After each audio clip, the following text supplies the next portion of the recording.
Hey guys, I'm Jennifer Bands and welcome back to Low Carb with Jennifer. Today I'm going to show you how I make my easy, basic almond flour muffin recipe. You can use it to, if you want to add berries, you could add blueberries to it, but this is just a basic recipe and it's super easy, so let's get started.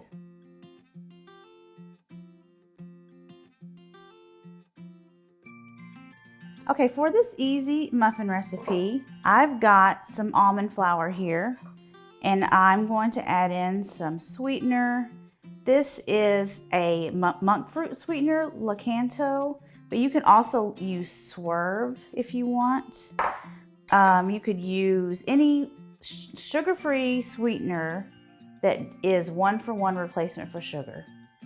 And I think there's a stevia or Splenda, whatever in the grocery store if you want to find one that's easier, you want to get one that's easier to find.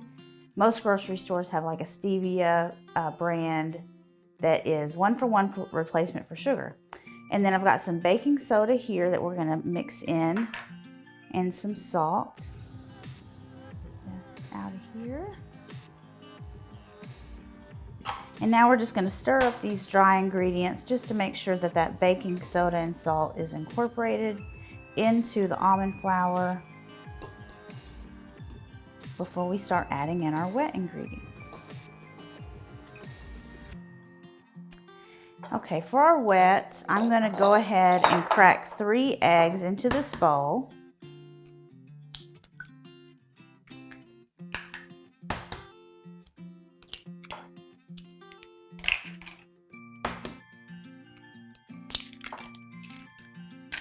And I'm just gonna give them a light beat just so they are mixed up a little bit.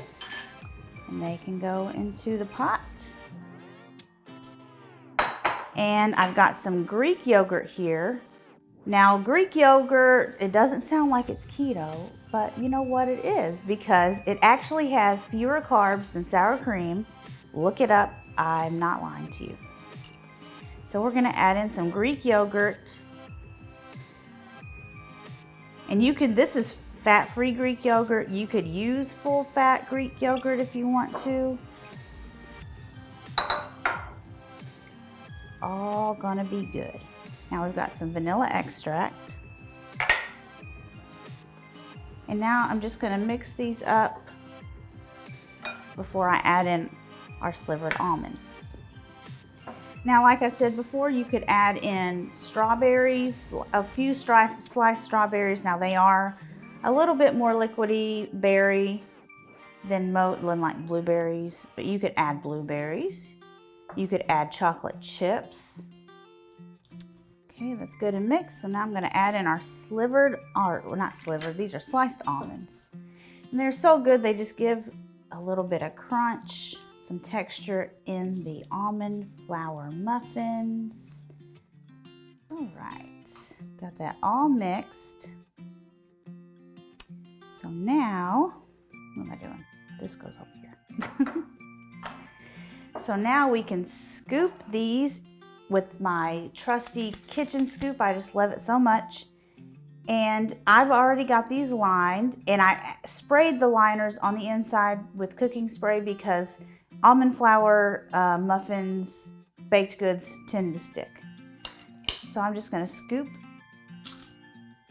my batter into these muffins liners.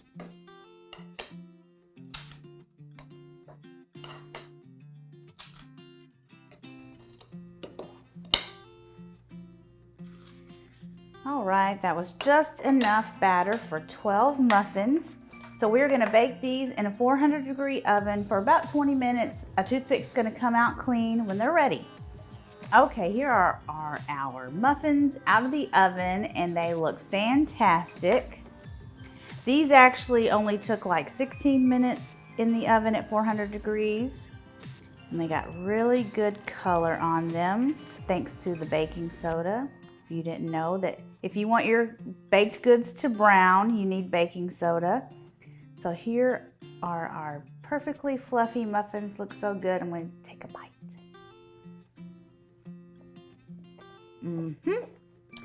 just like I remember. Those are so good.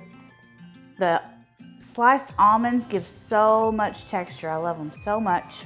Okay guys, I hope you like this recipe. If you try it, let me know in the comments how much you love it, or you can go over to jenniferbands.com, search for almond flour muffins, and let me know there. And that's where you can find the recipe, or you can click the link in the description below.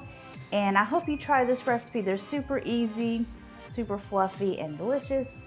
And I will see you guys later. Bye.